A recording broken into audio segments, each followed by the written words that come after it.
नमस्कार मित्रों, ओएलआई में आपका स्वागत है। आज हम गणित के एक अध्याय त्रिकोणमिति का अध्ययन करेंगे। तो आइए शुरू करते हैं। त्रिकोणमिति बिल्कुल ही आपके लिए एक नया अध्याय है। तो आज शुरुआत हम इसके परिचय से करेंगे, फिर हम त्रिकोणमितीय अनुपात पढ़ेंगे और पूरा कोण का त्रिकोणमितीय अनुपात कैसे निकालते हैं हम ये देखेंगे।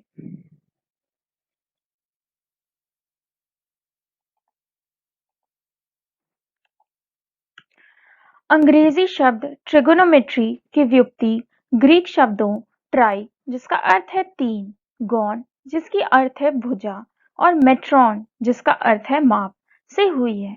त्रिकोणमिति में एक त्रिभुज की भुजाओं और कोणों के बीच अध्ययन किया जाता है। त्रिकोणमितीय अनुपात पढ़ने से पहले हमें एक त्रिभुज के बारे में जानकारी होनी चाहिए। यदि हम एक समकोण त्रिभुज ABC लें जिसमें कोण B है वो समकोण है, और यदि हम कोण A की तरफ से देखें तो कोण A के विपरीत वाली भुजा BC को हम कोण A की सम्मुख भुजा कहेंगे। AB को कोण A की संलग्न भुजा कहेंगे क्योंकि वह कोण A का एक भाग है। AC जो है उसे हम कर्ण कहते हैं। कर्ण किसी भी त्रिभुज की सबसे लंबी भुजा होती है। दोस्तों, कोण के बदलने से सम्मुख भुजा और संलग्न भुजा में परिवर्तन आता है, किंतु कर्ण किसी भी त्रिभुज का हमेशा वही रहता है।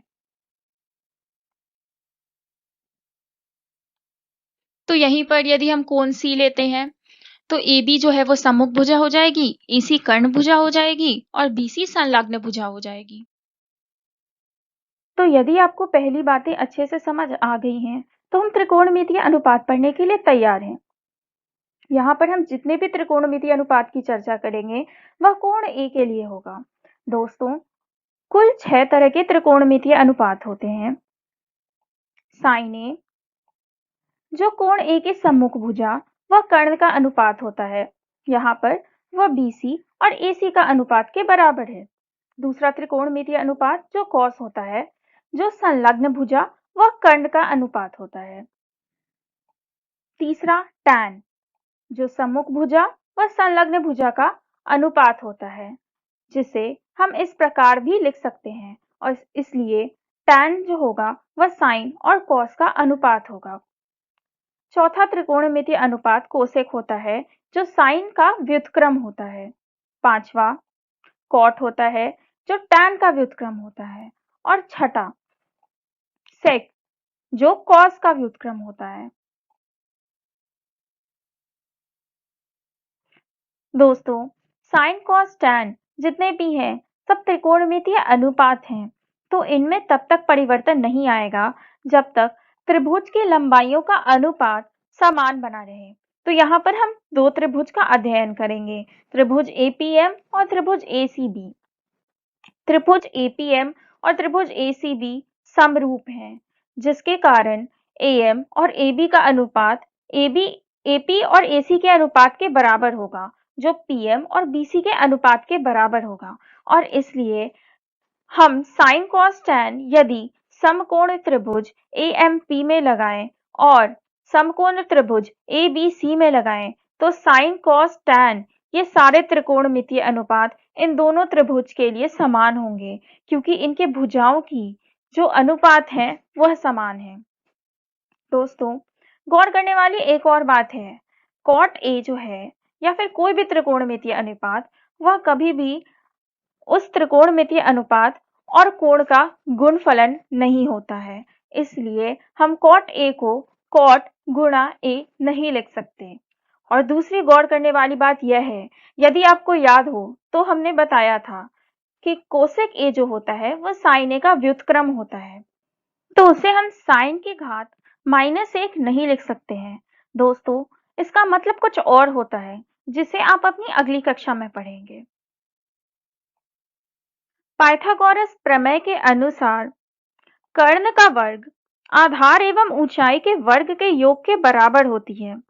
यह प्रमेय अक्सर तब प्रयोग की जाती है जब हमें एक समकोण त्रिभुज में कोई भुजा का माप ज्ञात नहीं होता है। यहाँ पर AB आधार है और BC ऊंचाई है और AC कर्ण है। एक त्रिकोणमिति अनुपात से सभी त्रिकोणमिति अनुपात का पता लगा सकते हैं। उदाहरण के तौर पे यदि साइन ए 3/5 है तो बीसी को यदि हम 3 के बराबर माने तो एसी 5 की होगा, जहाँ के अनुपातिकता का कारक है जिसे हम फैक्टर ऑफ प्रोपोर्शनैलिटी अंग्रेजी में कहते हैं। ए बी को हम पाइथागोरस प्रमेय से निकाल सकते हैं जो 4 के बराबर आ जाएगा। तो हमें कॉस ए का पता लगाना है। तो दोस्तों कॉस ए जो होगा वो ए बी बटे ए सी के बराबर होगा जो कि 4/5 आ जाएगा। उसी प्रकार tan ए का पता लगा लेंगे जो बी सी बटे ए बी के बराबर होगा जो 3/4 आ जाएगा। दोस्तों उसी प्रकार हमें कॉस स्क्वायर ए जोड़ साइन स्क्वायर ए का पता लगाना है। तो यह 16/25 जोड़ 9/25 यानी 1 के बराबर आ जाएगा। दोस्तों यहाँ पे गौर करने वाली बात यह है कि कॉस स्क्वायर ए जोड़ साइन स्क्वायर ए हमेशा ही 1 के बराबर होता है, जो आप अपनी आगे की कक्षा में पढ़ेंगे।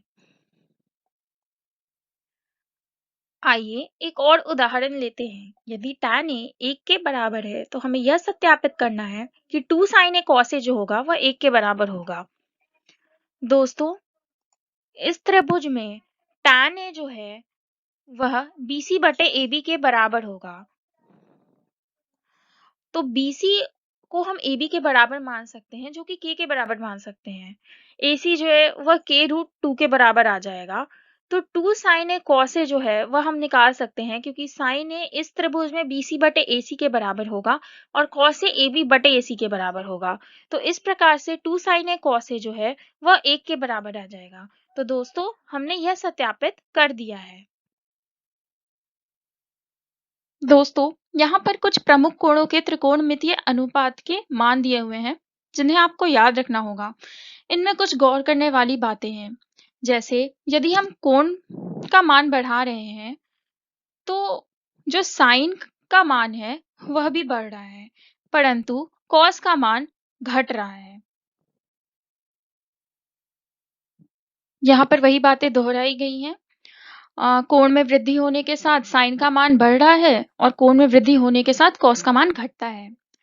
पर दोस्तों साइन और कॉस दोनों त्रिकोणमितीय अनुपात का जो भी मान होगा वह हमेशा -1 से 1 के बीच में ही होगा। यहाँ पर एक उदाहरण है, यदि साइन ए माइनस बी 1/2 के बराबर है और कॉस ए प्लस बी 1/2 के बराबर है, जहाँ ए प्लस बी जो है वह 0 से 90 डिग्री के बीच में है, तो हमें ए और बी ज्ञात करना है। तो यहाँ पर आपको त्रिकोणमितीय अनुपात का यदि मान याद हो तो साइन जो है वो 1/2 30 डिग्री के लिए होता है, तो a माइनस बी 30 डिग्री के बराबर होगा और उसी तरह से a प्लस बी 60 डिग्री के बराबर होगा। तो इन दोनों को हल करने के बाद हमारा a 45 डिग्री और b 15 डिग्री आता है। यहाँ पर गौर करने वाली बात यह है कि sine a plus B sine a plus sine b के बराबर नहीं होता है। पूरक कोण, दो कोणों को पूरक कोण तब कहा जाता है जब उनका योग 90 डिग्री के बराबर होता है। यदि हम त्रिभुज ABC में देखें तो A और C एक दूसरे के पूरक कोण होंगे।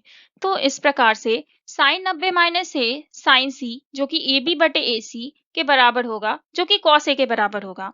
इसी प्रकार से हम देख सकते हैं कि cos 90 minus A sine A के बराबर होता है, tan 90 minus A cot A, cot 90 minus A tan A और उसी प्रकार से sec 90 minus A cosec A के बराबर होगा।